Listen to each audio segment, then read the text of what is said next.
There are new bombshell claims today from royal insiders who say King Charles's cancer is incurable and he will likely die with the disease. King Charles is dead, but it wasn't supposed to happen this way. The official statement says his passing was peaceful. The palace wants you to believe it was inevitable.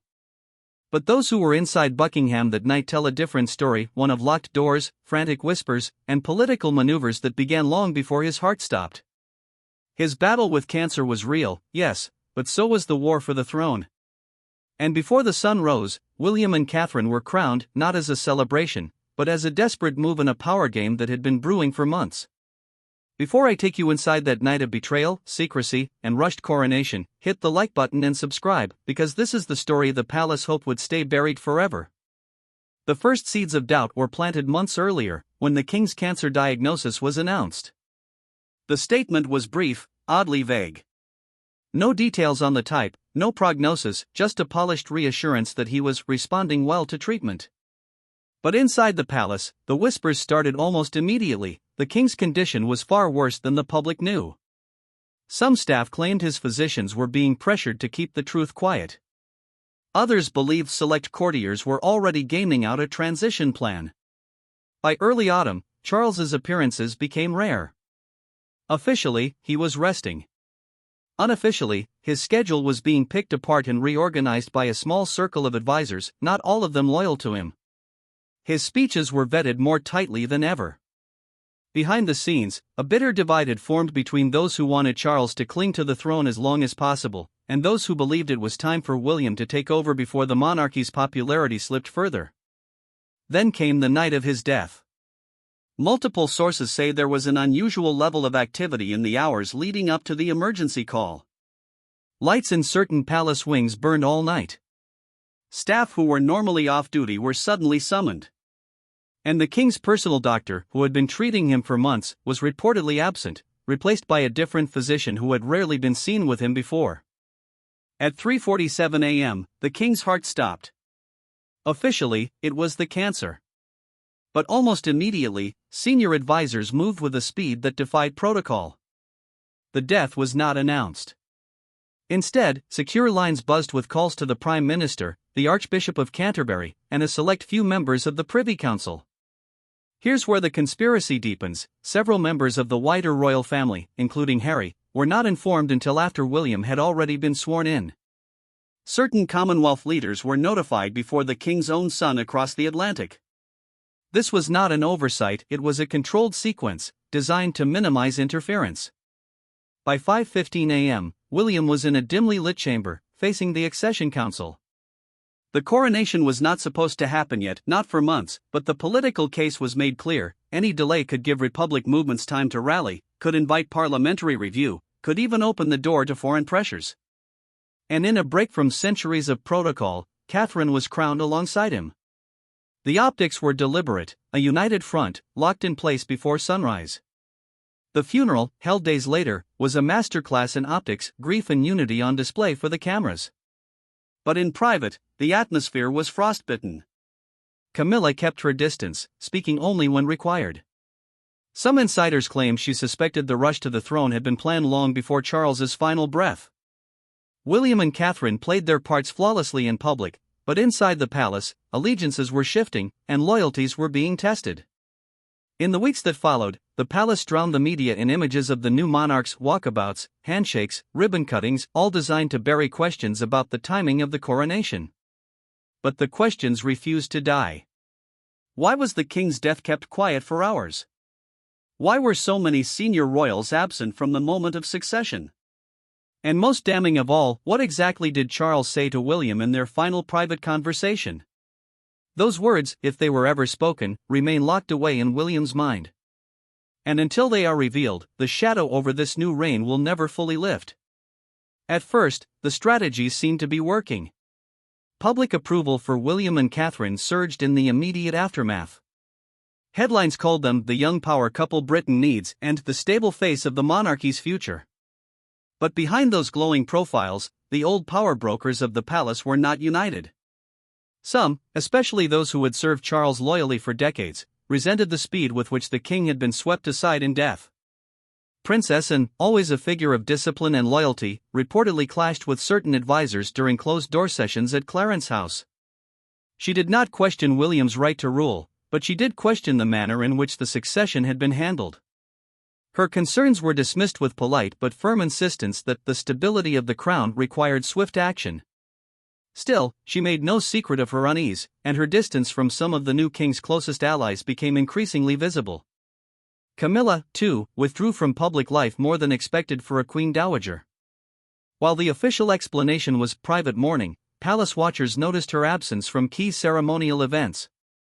Whispers suggested she had been deliberately sidelined to prevent her from becoming a rallying point for any faction nostalgic for Charles's reign.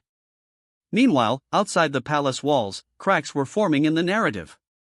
The Guardian and the Times both ran quiet but persistent investigative pieces about the midnight coronation.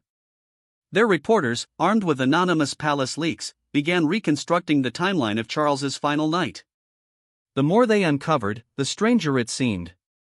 Medical logs obtained through private sources suggested there had been an unexplained gap of nearly 40 minutes between the king's cardiac arrest and the official call to the prime minister. In political terms, that was an eternity, time enough for private conversations, urgent meetings, and decisions that could shape the monarchy's path for decades. On social media, alternative theories flourished. Some claimed the king had been conscious just hours earlier, and that his sudden decline was uncharacteristic for the stage of cancer he was said to have been in. Others speculated that certain senior political figures had been waiting for precisely this moment to ensure the transition happened under their control. In the Commonwealth, the timing of the coronation triggered its own political storms. In Australia, the Republican movement seized on the speed of the succession as evidence that the monarchy was a closed, self-serving institution. In Jamaica, senior ministers hinted publicly that the country's upcoming referendum on becoming a republic might be brought forward. Even in Canada, where monarchist sentiment had historically been strong, political talk shows began openly debating whether William should have waited until after the funeral to be crowned. Downing Street, for its part, maintained a united front with the palace. The Prime Minister appeared alongside William and Catherine at several high-profile events, praising their swift and steady leadership in a time of national transition. But privately, several cabinet ministers were said to be uneasy. One was overheard describing the early coronation as an iron door slamming shut before anyone could look inside. Inside the palace, the tension was beginning to seep into day-to-day operations. Senior staff from Charles's household who had been reassigned to the new king and queen often found themselves frozen out of key meetings. Long-trusted advisors were replaced by younger, more media-savvy strategists aligned closely with William's vision for a streamlined monarchy. It was a consolidation of power, swift and unyielding. But the one topic no one dared raise in public, and few even in private, was the conversation between father and son on the king's final night. Accounts differ. One version, passed in hushed tones between a handful of palace insiders, claims Charles warned William of external hands that had been tightening their grip on the monarchy during his illness. Another suggests he left William with a request to protect Catherine at all costs, no matter what pressures might come from within the institution. And a third, darker version whispers that Charles gave William a name, someone within the palace who could not be trusted. Harry, still in California, remained publicly restrained but privately furious.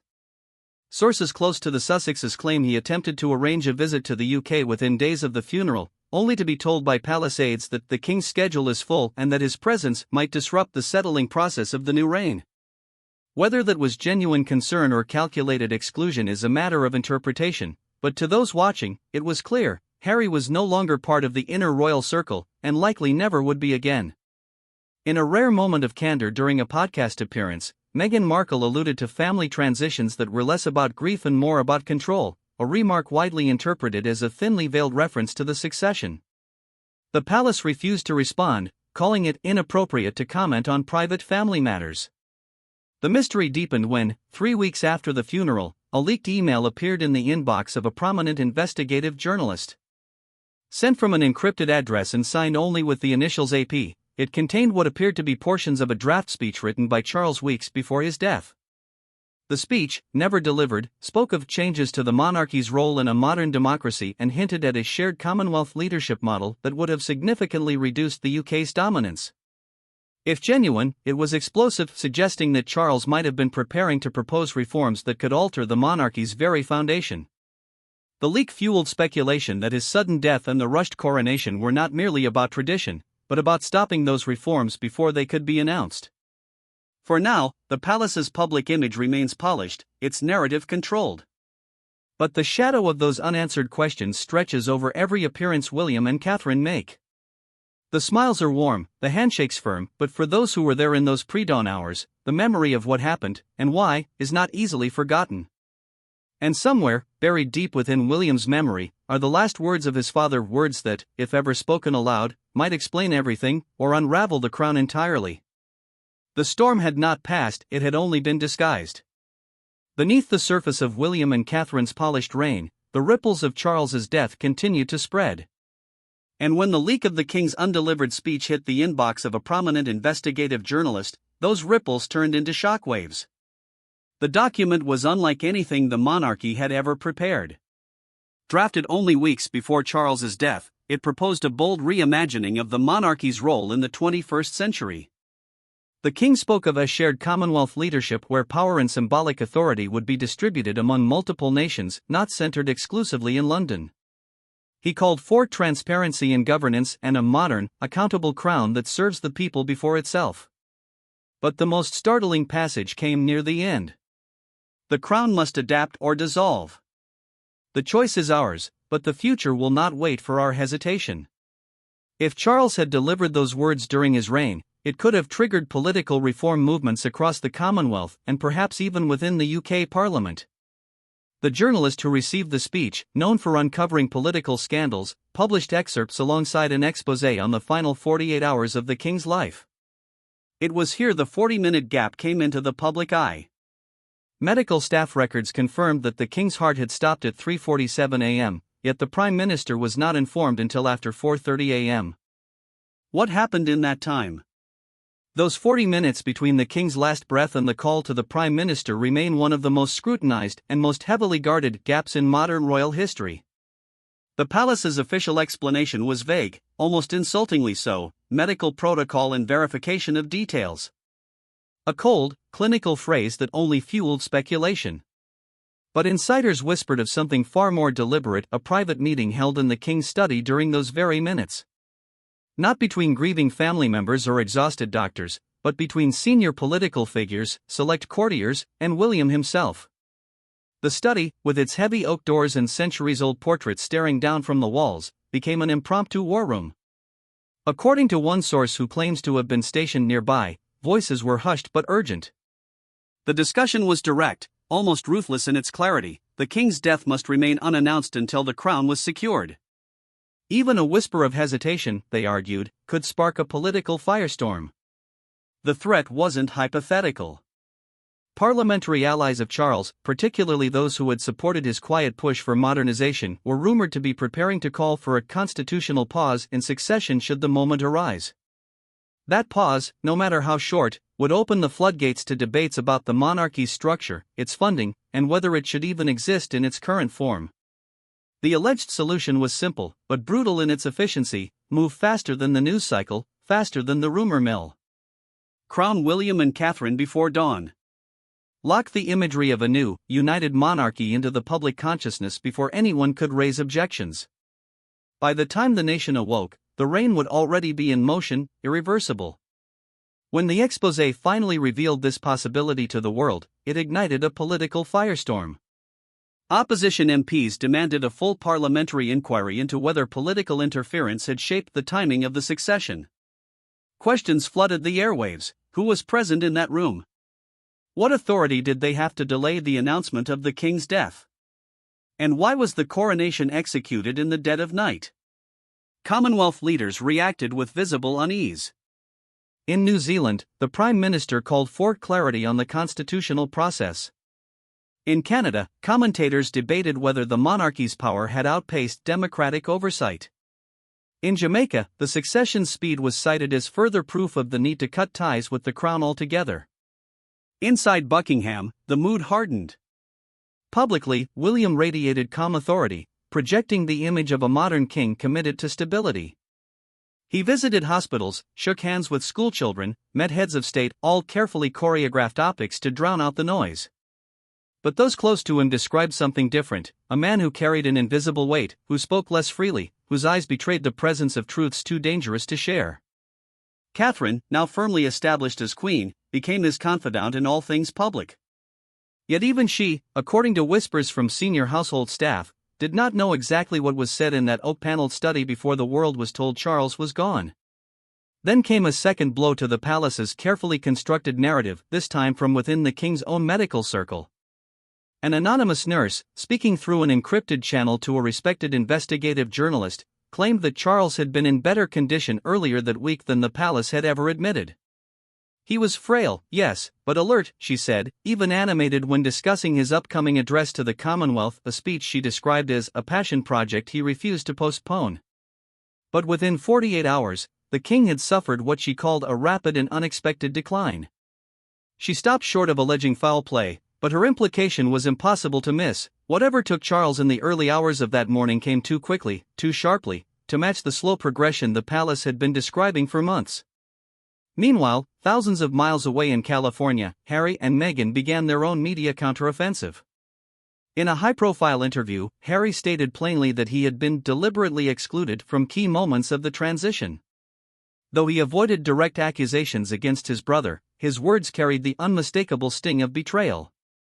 The way it was handled, he said, damaged trust beyond repair. Meghan was more cutting, calling the monarchy a structure that protects itself first, and its people second, a line that lit up international headlines. The palace's press office responded with icy brevity. The comments were unhelpful during a time of national mourning. But their silence on the leaked medical claims and the whispered meeting in the king's study spoke volumes. By now, the narrative had split into two realities. The official reality, a beloved king had died peacefully in the night, and his son had assumed the throne in a swift, stabilizing transition for the good of the nation. The shadow reality, the king's death had been leveraged, perhaps even hastened, by forces determined to keep the monarchy in its current form, to bury Charles's vision for reform before it could see daylight. Within the palace, the second version was harder to ignore. Princess Anne refused to attend certain closed-door sessions on Commonwealth relations, citing concerns over process. Camilla's rare public appearances were marked by tight-lipped exchanges with William that verged on open frost. And always, there lingered the question of Charles's final words. To some, they were tied to the undelivered speech. To others, they were a warning, naming a figure William must watch carefully if he wanted to survive his reign. Then came the most dangerous development yet. In late autumn, the journalist who had broken the original exposé announced he had obtained a full copy of Charles's undelivered speech and that it contained a previously unknown paragraph. Speaking in a primetime interview, he hinted that this paragraph explained everything about the speed of the coronation. He promised it would be published in the coming weeks. Inside Buckingham, panic spread like fire. Senior advisors drafted damage control strategies. Friendly editors at major papers were called in to prepare counter-narratives. Legal teams combed through every possible angle for blocking publication. William, according to one palace insider, spent an entire night pacing the floor of his private office, making call after call to unknown recipients. And then, just as public anticipation reached its fever pitch, the journalist's home was broken into. Nothing of value was taken except his laptop and a sealed envelope marked with the king's personal crest. Police called it a targeted burglary. The palace offered no comment. The journalist vanished from public sight for nearly a month. When he finally resurfaced, his voice was calmer, more measured. In a statement that stunned his followers, he said that, after careful consideration, the final paragraph of Charles's speech would never be released for the safety of individuals involved. Theories ignited online like dry tinder. Some claimed he had been silenced by threat. Others swore he had been bought off. But among those who had followed every twist of the story, one conclusion became inescapable: whatever was in that paragraph had the power to rewrite royal history or to bring the crown crashing down entirely. If you want to know who might have been behind the break-in, and why Charles's final paragraph was worth stealing, subscribe now.